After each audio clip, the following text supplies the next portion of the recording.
Welcome to today's lecture. In this lecture, we'll continue the study of coefficient of elasticity.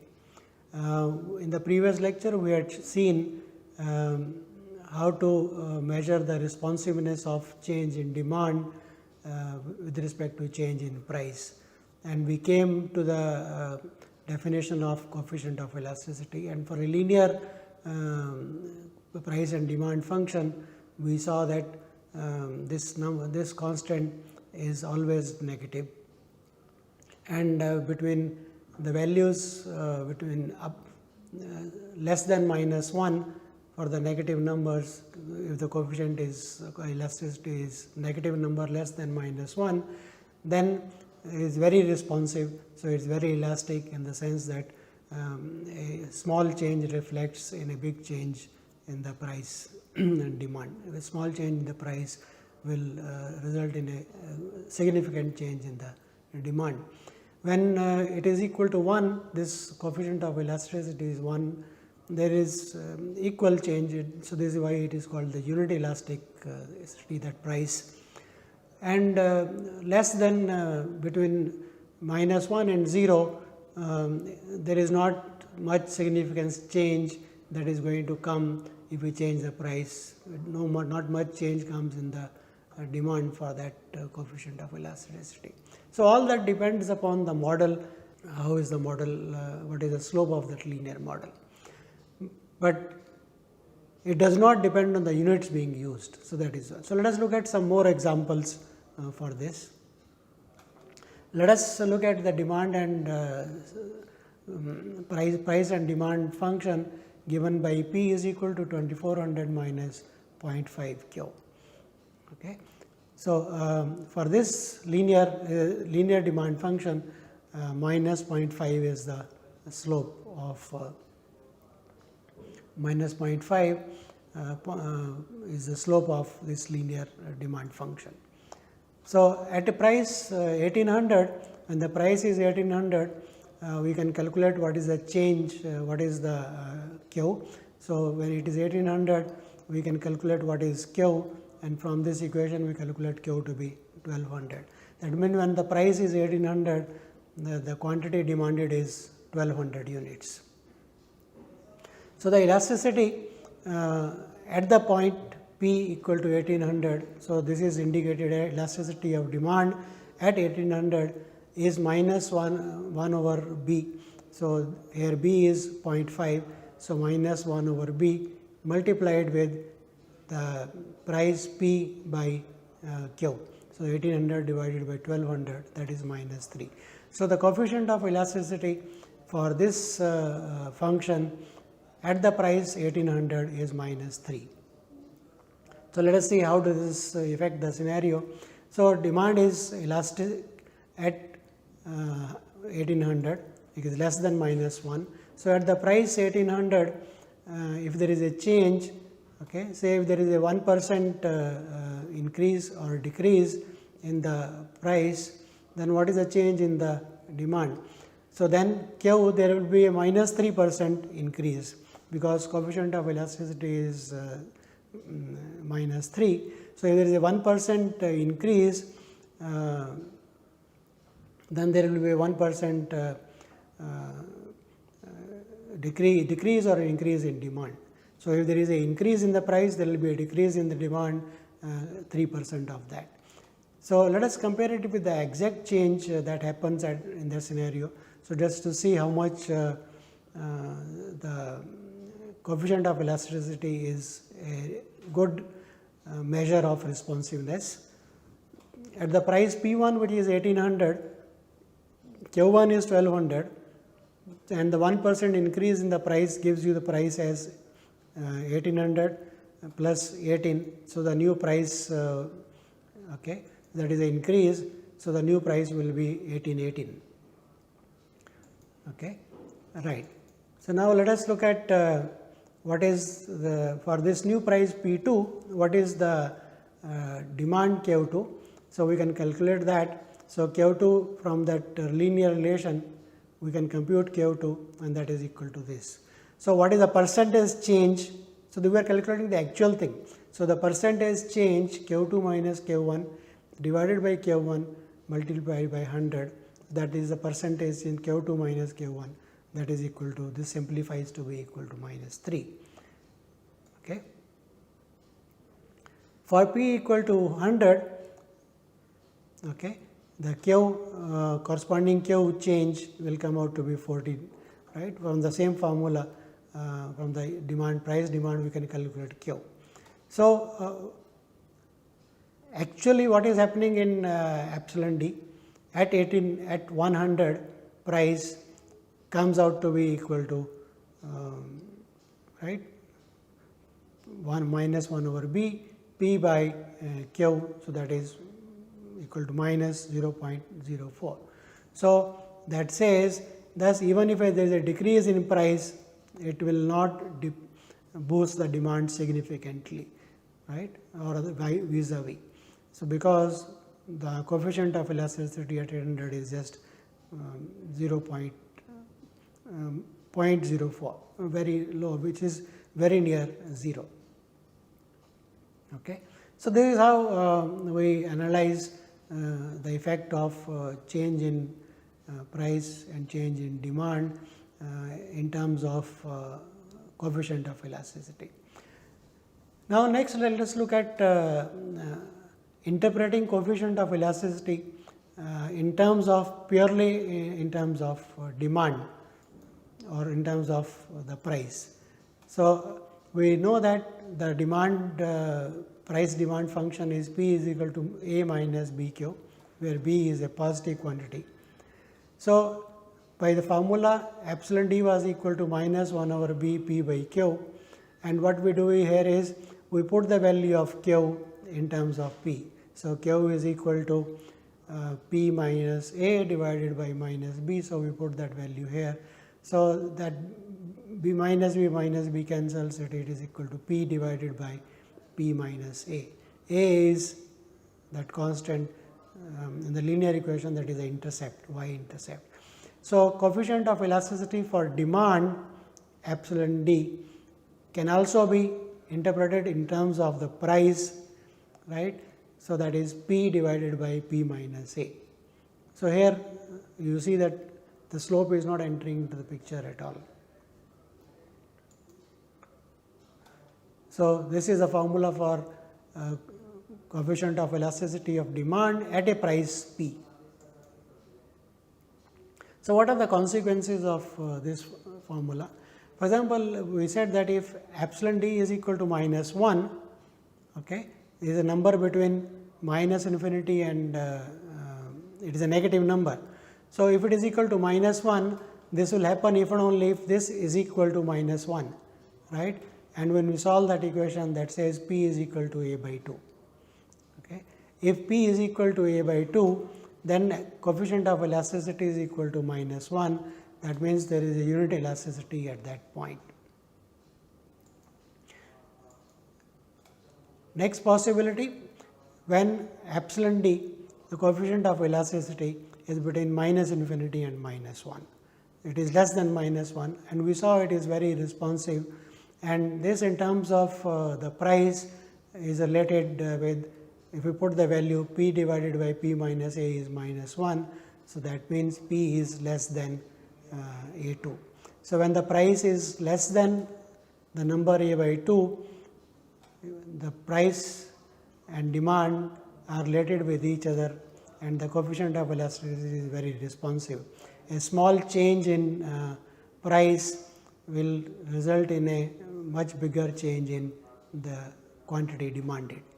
And finally, when it is between minus 1 and 0, so that gives the relation P is bigger than A by 2.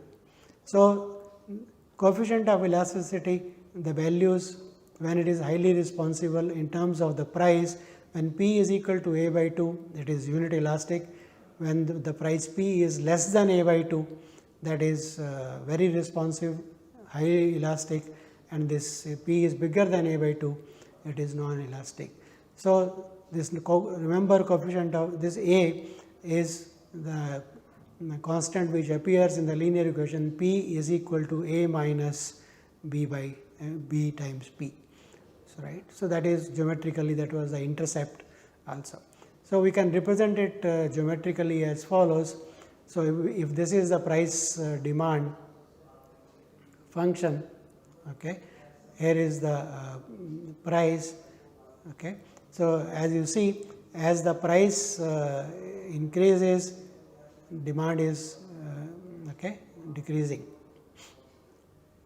So, that is the price demand function. It says unit elasticity occurs when the price is A by 2. When the price is bigger than A by 2, it is very elastic. Here it should be minus 1. Okay. So, that is a, so this is a typo here, that should be minus 1. And when the price is between A by 2 and 0, of course, price is never going to go 0, it is highly inelastic. So, that is the portion. So, that is the relation between elasticity and the price in terms of the coefficient A. And the earlier definition, in the definition we had used the constant B, that is the slope. So, both formulas are useful in interpreting results. This is till now we have defined coefficient of elasticity of demand at a particular price P. We can also look at coefficient of elasticity of demand in a price range in an interval from P1 to P2. So, to do that, what we do is the following: to measure the elasticity of demand over a price interval P1 P2, right, which is denoted by coefficient of demand, coefficient of elasticity of demand in the interval P1 to P2 is defined as, this is a change delta Q by delta P. That also is nothing but the relative change, proportionate change in Q by P, and here it is the average. Instead of taking P by Q, we take the average P1 plus P2 by 2 and Q1 plus Q2 by 2. We take the average of that interval. So, we get minus 1 by B, P1 plus P2 divided by Q1 plus Q2. So, normally coefficient of elasticity of demand in the interval P1 to P2 is also called arc elasticity of demand over the interval P1 to P2. So, that is also the name given to this number. One can also interpret, see, we have looked at in terms of price and demand. We can also look at a equation where price and supply relationship comes. Normally, a price and quantity supplied is given by say a linear relation of the type, normally it is P is equal to A plus dQs. Qs is indicating this is the quantity supplied. Okay. D is a constant which is bigger than 0 and A is bigger than 0. This is a linear equation. What does that mean? That means if D is positive, as Q increases, okay, as the supply increases, okay, quantity is supplied. Okay. So, this is the relation between the slope here, D is positive. So, as the supply increases, the price will drop. So, here the coefficient of elasticity of supply is 1 over D, this is D, because we have to put in terms of minus. So, that is minus minus, so that cancels. So, it is 1 over D P by Qs. Price elasticity of supply for the linear equation. One can interpret it accordingly in situations. Let us look at some more facts about linear functions which are going to be useful. First of all, this slope which is m, right, if it is positive, that means the graph is rising. So, that means what? As you move from left to right, as you move from left to right, it will increase, y increases. So, if this is y, this is x, x is horizontal, y is vertical. So, the graph will look like this way, right. From the left to right, it is increasing, it is rising up. That is why it is geometrically it is rising up. Mathematically, one will write it as for x1 bigger than x2, f of x1 is bigger than f of x2. So, that is called increasing or strictly increasing. Such a function normally is called a strictly increasing function. So, if the slope is positive, the linear function is strictly increasing. And how much it can increase, a linear function will increase to any value you like. So, one writes it as limit x going to infinity. As x increases, f x keeps on increasing. As x becomes very large, f x also becomes very, very large. So, that is interpreted as saying limit x going to 0 of f x is equal to plus infinity. Similarly, if m is negative, then the graph is dropping downwards. Then as you move from left to right, the horizontal, that line, that is a graph, should be coming down. So, it should be sloping down, dropping downwards. So, that is in mathematics terms we say the function is strictly decreasing. For x1 bigger than x2, f of x1 is strictly less than f of x2. So, x2 is smaller, but f of x2 is bigger than f of x1. So, that is called a strictly decreasing function. And how far it can decrease? It can decrease to the value minus infinity. It can become as small as you want it. So, these are some properties of, but keep in mind this is only a symbolic way of saying limit x going to infinity f x is equal to plus infinity is only a symbolic way of saying that the function keeps on increasing to any large value you want. And similarly, limit f x going to minus infinity is saying that the function should decrease, right, is decreasing and can become as small as you want it. Let us look at some non-linear models. Till now we have looked at a very simple models of price and demand. There are some other equations which appear in study of economics, commerce and management. So, let us look at an example. Let us look at the price of a commodity, which is price per unit is 3.50. Then the total revenue of the firm selling this product is a function of the unit sold. So, P units are sold and each unit is sold at a price 3.50. So, we get the total revenue. Okay. This is the price per unit if Q units are sold and P is the price of per unit that is given. Okay. So, total revenue will be P times Q. So, price per unit is equal to 3.50. So, total revenue is 3.5 Q, where Q is the number of units sold, that is the total revenue of that particular company. So, this is a linear function, obviously it is a line, it is graph of this is a line passing through the origin. So, here what we are assuming is that the price is not changing now and then, right. P is fixed, the price is fixed. So, this is what normally is called a perfectly competitive policy for the company. Supposing this policy is changed, okay, and suppose the firm decides to link the unit price to the demand function by this relation, by a linear relation. So, P is equal to minus 2Q plus 50.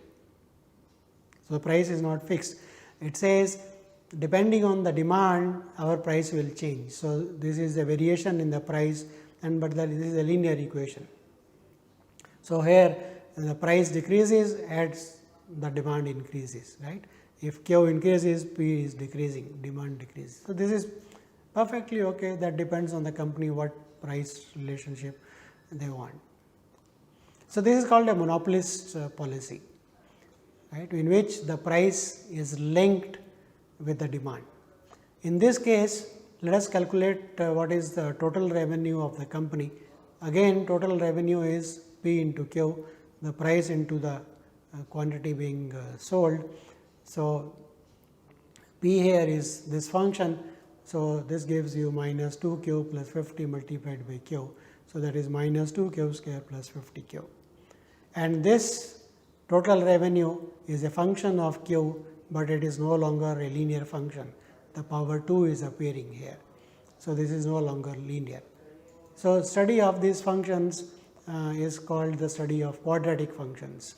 So, we define a new type of functions now, a function f x given by the formula f x is equal to a x square plus b x plus c for x belonging to a subset of real line, where a at least should not be equal to 0, because if a is equal to 0, this just becomes a linear function, is called a quadratic function. So, a quadratic function f x is equal to a x square plus b x plus c has got three constants, a which is a coefficient of the power 2 x square, b x where b is the coefficient of the power 1, and c is with the constant term. So, one says c is the constant term, b is the coefficient of power 1, and a is the coefficient of power 2. So, this is called a quadratic function, and of course, we are putting the condition that a is not equal to 0. So, let us see what is the use of this kind of equations or such kind of functions. Suppose the profit function of a company, as we saw in the previous example, is given by a quadratic function. Okay. So, the profit function is called, this is a symbol called pi, pi of q, right. This is a capital pi, the Greek letter. Instead of writing p, p may look like the price. So, one uses the symbol pi, pi q, the profit function is a function of q, the number of units being sold, is a quadratic function a q square plus b q plus c. So, where q is the number of units being sold.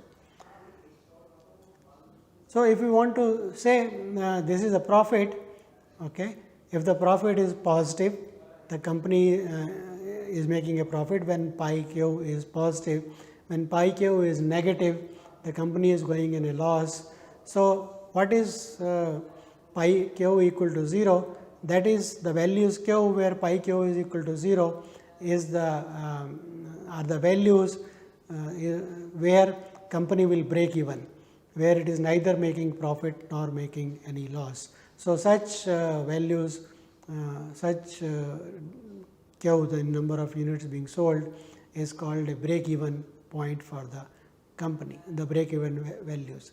So, for a to find out the break even points for a company whose profit function is given as a quadratic function, one has to solve a quadratic equation.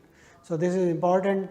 So, it becomes important to know, given what are the values of x when a quadratic equation a x square plus b x plus c will be equal to 0. So, here a, b and c are constants, and the value x for which this is satisfied is called a root of the quadratic equation. So, our next aim is going to be, given a quadratic equation, that means given, if we know the coefficients a, b and c, what are the values of x for which this equation will be satisfied. So, to solve this, let us proceed as follows. Since a is a quadratic equation, a is not equal to 0, so we can divide by a. So, let us divide by a, and we get the equation, namely x square plus b by a x plus c by a equal to 0. Okay. So, what we are trying to do is, we are trying to form a complete square by using a method in mathematics called completing a square. So, this is x square. So, what this term we multiply and divide by 2. So, this can be written as 2 multiplied by b by a into 2, that 2 in the denominator is a commodity here. So, it is 2 times this term in the bracket x. Let us add square of this term b by 2a, okay, both on the left side and right side. So, when you add it on this side, this becomes this equation on the left side. On the right hand side, you have added b by 2a to the power 2, and c by a we have taken it on the other side. So, that is minus c by a. So, we get x square plus 2b by 2a x plus b by 2a square is equal to this constant on the right hand side. So, this reminds one of a formula in school algebra, namely x square plus 2 something into x plus something square equal to something. So, left hand side is a perfect square, it is square of x plus b by 2a. So, using algebra formula, one writes the left hand side as x plus b by 2a whole square is equal to b square minus 4ac divided by 4a square. So, once this is okay, now we got a square, we want to find the value of x. So, we take square root on both sides. So, this implies, namely, if this quantity is bigger than or equal to 0, we can take square root on both sides, because for negative quantities, negative real numbers, square root does not make sense. So, that gives you that this is x by plus b by 2a, this is the square root. This side we will be either plus or minus square root of this quantity, and square root of this quantity is square root of b square minus 4ac divided by 2a. 4a square, square is 2a, plus minus we have already accommodated here. So, that gives you the value x is equal to minus b by 2a. This term can be taken on the other side. So, minus b by 2a plus minus b square minus 4ac. So, this gives you two values of x, x is equal to minus b plus minus b square minus 4ac divided by 2a. So, we get two possible values of the quadratic. So, if the quadratic is ax square plus bx plus c equal to 0 and b square minus 4ac is not equal, this number is not equal to 0, then there are two roots possible, x is equal to minus b plus minus b square minus 4ac divided by 2. This quantity normally is called the discriminant of the quadratic, because it becomes important to know whether the quadratic will have solutions or not. So, what we have done is we have tried to solve a quadratic and find its roots. So, the roots, two roots exist, the roots are two roots exist if b square minus 4ac is bigger than 0. So, we will continue this study of quadratic equations in our next lecture. Thank you.